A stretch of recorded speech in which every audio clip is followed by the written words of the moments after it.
ಇವತ್ತು ನಾನು ನಿಮಗೆ ಮನೆಯಲ್ಲಿ ಮಾವಿನ ಹಣ್ಣಿನ ಸೀಕರಣೆ ಮಾಡೋದು ಹೇಗೆ ಅಂತ ತೋರಿಸ್ಕೊಡ್ತೀನಿ. ಸೀಕರಣೆ ಜೊತೆ ಪೂರಿ ಆಗಿರ್ಬೋದು, ಇಲ್ಲ ಒಬ್ಬಟ್ಟಾಗಿರ್ಬೋದು, ಹಾಕೊಂಡು ತಿಂತಾ ಇದ್ರೆ ಸ್ವರ್ಗದಲ್ಲಿ ತೇಲಾಡ್ತಿರೋಂಗಿರುತ್ತೆ. ಸಾಮಾನ್ಯವಾಗಿ ಗೊತ್ತಿಲ್ಲದೆ ಇರೋರು ಏನು ಮಾಡ್ತಾರೆ ಅಂದರೆ ಅಂಗಡಿಯಿಂದ ಹಾಲು ತೊಗೊಂಡು ಬರ್ತಾರೆ, ಅದನ್ನು ಕಾಯಿಸಿ ಆರಿಸ್ಬಿಟ್ಟು ಹಾಕ್ಬಿಡ್ತಾರೆ. ಈಗ ಇದಕ್ಕೆ ಒಂದು ಒಗ್ಗರಣೆ ಹಾಕ್ಬಿಟ್ರೆ, ಸ್ನೇಹಿತರೆ ನಮಸ್ಕಾರ, ಅಡುಗೆ ಮಾಸ್ಟರ್ಸ್ ಚಾನಲ್ಗೆ ನಿಮ್ಮೆಲ್ಲರಿಗೂ ಸ್ವಾಗತ. ನಾನು ನಿಮ್ಮ ಪ್ರೀತಿಯ ಶ್ರೀಕಾಂತ್. ಇವತ್ತು ನಾನು ನಿಮಗೆ ಮನೆಯಲ್ಲಿ ಮಾವಿನ ಹಣ್ಣಿನ ಸೀಕರಣೆ ಮಾಡೋದು ಹೇಗೆ ಅಂತ ತೋರಿಸ್ಕೊಡ್ತೀನಿ. ಮಾವಿನ ಹಣ್ಣಿನ ಸೀಸನ್ ಶುರು ಆಗೋಗಿದೆ, ಎಲ್ಲ ಕಡೆ ಸಿಗ್ತಾ ಇದೆ ಮಾವಿನ ಹಣ್ಣು. ಸೀಕರಣೆ ಜೊತೆ ಪೂರಿ ಆಗಿರ್ಬೋದು, ಇಲ್ಲ ಒಬ್ಬಟ್ಟಾಗಿರ್ಬೋದು, ಹಾಕೊಂಡು ತಿಂತಾ ಇದ್ರೆ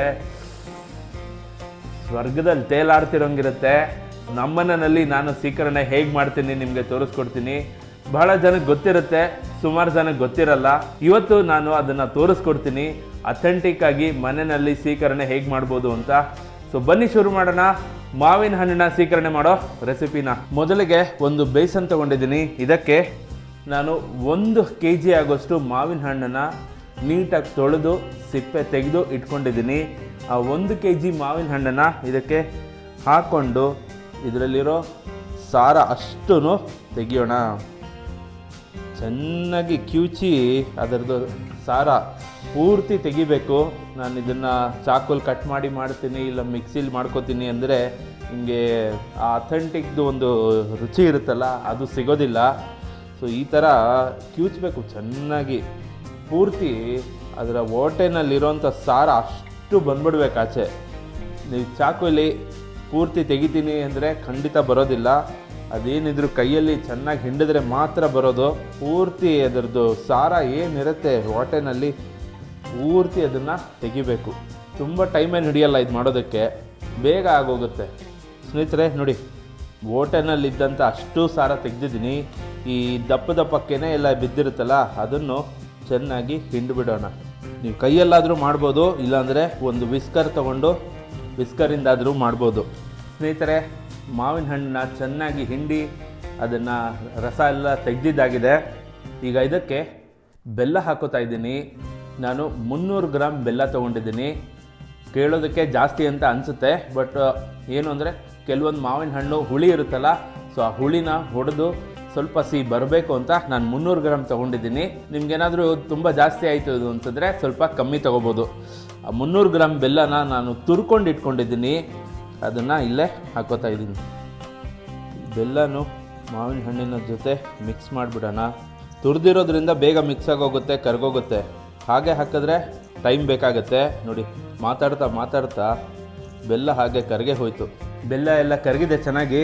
ಈಗ ಇದಕ್ಕೆ ಹಾಲು ಹಾಕೋವಂಥ ಸಮಯ. ಸಾಮಾನ್ಯವಾಗಿ ಗೊತ್ತಿಲ್ಲದೆ ಇರೋರು ಏನು ಮಾಡ್ತಾರೆ ಅಂದರೆ ಅಂಗಡಿಯಿಂದ ಹಾಲು ತೊಗೊಂಡು ಬರ್ತಾರೆ, ಅದನ್ನು ಕಾಯಿಸಿ ಆರಿಸ್ಬಿಟ್ಟು ಹಾಕ್ಬಿಡ್ತಾರೆ. ನಾನು ಒಂದು ದೊಡ್ಡ ಸೈಜಿನ ತೆಂಗಿನಕಾಯಿನ ತುರಿದು ಅದರಲ್ಲಿರೋಂಥ ಹಾಲನ್ನ ಪೂರ್ತಿ ಎಕ್ಸ್ಟ್ರಾಕ್ಟ್ ಮಾಡಿ ತೊಗೊಂಬಂದಿದ್ದೀನಿ. ಸೊ ಈ ಥರ ಕಪ್ಪಲ್ಲಿ 2.5 ಕಪ್ಪಷ್ಟು ಹಾಲು ಬಂದಿದೆ ನನಗೆ. ಇದು 1 ಕಪ್ಪು 250 ml ಹಿಡಿಸುತ್ತೆ. ಹಾಗಾಗಿ ನನಗೆ 2.5 ಕಪ್ ಇದರಲ್ಲಿ ಹಾಲು ಬಂದಿದೆ. ಆ ತೆಂಗಿನಕಾಯಿ ಹಾಲನ್ನ ಇಲ್ಲೇ ಹಾಕ್ಕೊಳ್ತಾ ಇದ್ದೀನಿ.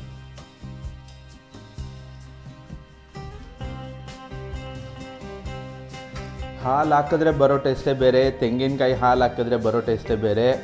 ಸೊ ಈಗ ನಾವು ಇದನ್ನು ಚೆನ್ನಾಗಿ ಮಿಕ್ಸ್ ಮಾಡಿಬಿಡೋಣ. ನೋಡಿ, ಬೆಲ್ಲ ಆವಾಗಲೇ 300 ಗ್ರಾಮ್ ತೊಗೊಂಡಿದ್ದೀನಿ ಅಂದಲ್ಲ, ಅದು ಬರೀ ಮಾವಿನ ಹಣ್ಣಿನಗಲ್ಲ, ನಾವು ಹಾಕುವಂಥ ತೆಂಗಿನಕಾಯಿ ಹಾಲು ಇರುತ್ತಲ್ಲ, ಅದರಲ್ಲಿ ಏನು ಸ್ವೀಟ್ನೆಸ್ ಇರೋದಿಲ್ಲ ಜಾಸ್ತಿ. ಹಾಗಾಗಿ ಅದು ಕೂಡ ಬ್ಯಾಲೆನ್ಸ್ ಆಗಬೇಕು ಅಂತ ನಾನು 300 ಗ್ರಾಮ್ ಬೆಲ್ಲ ತೊಗೊಂಡಿರೋದು. ತೆಂಗಿನಕಾಯಿ ಹಾಲು ಚೆನ್ನಾಗಿ ಮಿಕ್ಸ್ ಮಾಡಿದೆ. ಈಗ ಇದಕ್ಕೆ ಒಂದು ಒಗ್ಗರಣೆ ಹಾಕ್ಬಿಟ್ರೆ ಮಾವಿನ ಹಣ್ಣಿನ ಸೀಕರಣೆ ರೆಡಿಯಾಗೋಗುತ್ತೆ. ಒಲೆ ಅಂಟಿಸ್ಕೊತಾ ಇದ್ದೀನಿ. 1 ಸ್ಪೂನಷ್ಟು ತುಪ್ಪ ಹಾಕೋತಾ ಇದ್ದೀನಿ. ತುಪ್ಪ ಕಾದಿದೆ. ಇದಕ್ಕೆ ಒಂದು 20 ಗೋಡಂಬಿನ ನಾನು 1 ಗೋಡಂಬಿನ 4 ಭಾಗ ಮಾಡಿ ಇಟ್ಕೊಂಡಿದ್ದೀನಿ, ಅದನ್ನು ಹಾಕೋತಾ ಇದ್ದೀನಿ. ಗೋಡಂಬಿ ಫ್ರೈ ಮಾಡ್ಕೊಂಬಿಡೋಣ. ಕೇಸರಿ ಬಾತು ಎಲ್ಲ ಮಾಡುವಾಗ ಗೋಡಂಬಿನ ಫುಲ್ಲು ಅಂದರೆ 1 ಗೋಡಂಬಿನ 2 ಭಾಗ ಮಾಡಿದ್ರೆ ಸಾಕಾಗುತ್ತೆ. ಈ ಥರ ಮಾವಿನ ಹಣ್ಣಿನ ಸೀಕರಣೆ ಅಥವಾ ರಸಾಯನ ಎಲ್ಲ ಮಾಡಿದಾಗ 1 ಗೋಡಂಬಿನ 4 ಭಾಗ ಮಾಡಿ. ನೋಡಿ, ಗೋಡಂಬಿ ಕಲರ್ ಚೇಂಜ್ ಆಗ್ತಿದೆ. 1 ಹಿಡಿಯಷ್ಟು ದ್ರಾಕ್ಷಿ ತೊಗೊಂಡಿದ್ದೀನಿ, ಅದನ್ನು ಕೂಡ ಹಾಕೋತಾ ಇದ್ದೀನಿ ಇಲ್ಲೇ. ದ್ರಾಕ್ಷಿನೂ ಉಬ್ಬೋವರೆಗೂ ಫ್ರೈ ಮಾಡ್ಕೊಂಬಿಡೋಣ. ದ್ರಾಕ್ಷಿ ಆಪ್ಷನಲ್ಲು, ಗೋಡಂಬಿ ಹಾಕಲೇಬೇಕು. ದ್ರಾಕ್ಷಿ ಆಪ್ಷನಲ್ಲು, ಬೇಕಾದರೆ ಹಾಕೋಬೋದು, ಬೇಡ ಅಂದರೆ ಸ್ಕಿಪ್ ಮಾಡ್ಬೋದು. ಹಾಕಿದ್ರೆ ಚೆನ್ನಾಗಿರುತ್ತೆ ಟೇಸ್ಟು. ಸೀಕರಣೆ ತಿನ್ನುವಾಗ ಮಧ್ಯದಲ್ಲಿ ದ್ರಾಕ್ಷಿ ಗೋಡಂಬಿಗಳೆಲ್ಲ ಸಿಕ್ಕಿದ್ರೆ ಅದು ತುಪ್ಪದಲ್ಲಿ ಬೇರೆ ಫ್ರೈ ಮಾಡಿರೋದು ಸಾಕಾಗಿರುತ್ತೆ. ಚೆನ್ನಾಗಿ ಫ್ರೈ ಆಗಿದೆ. ಒಲೆ ಆಫ್ ಮಾಡಿ ಈಗ ಇದನ್ನು ನಾವು ಮಾಡಿರೋಂಥ ಸೀಕರಣೆಗೆ ಸೇರಿಸ್ಬಿಡೋಣ.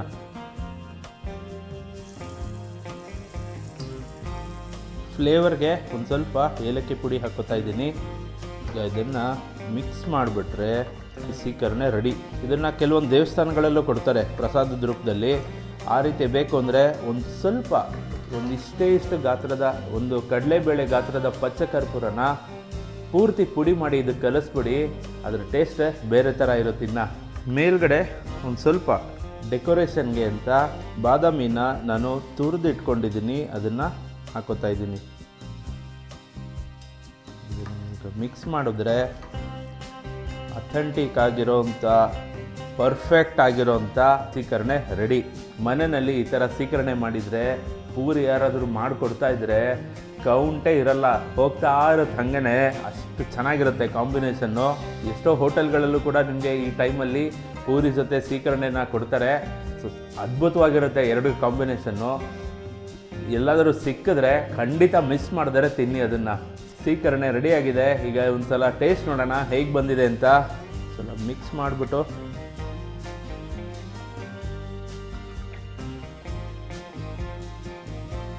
ಮಾವಿನ ಹಣ್ಣು ಪರಿಮಳ ಸೂಪರಾಗಿ ಬರ್ತಾಯಿದೆ. ಸ್ವಲ್ಪ ರುಚಿ ನೋಡೋಣ ಹೇಗೆ ಬಂದಿದೆ.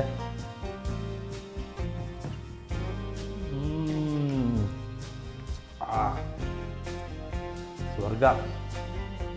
ಅವಾಗಲೇ ಹೇಳಿದ್ನಲ್ಲ, ಯಾರಾದರೂ ಪೂರಿ ಮಾಡಿಕೊಡ್ತಾ ಇದ್ರೆ ಈ ಥರ ಸೀಕರಣೆ ಇಟ್ಬಿಟ್ರೆ ಲೆಕ್ಕನೇ ಸಿಗಲ್ಲ ಪೂರಿದು, ಹಂಗೆ ಹೋಗುತ್ತೆ ಒಳಗೆ.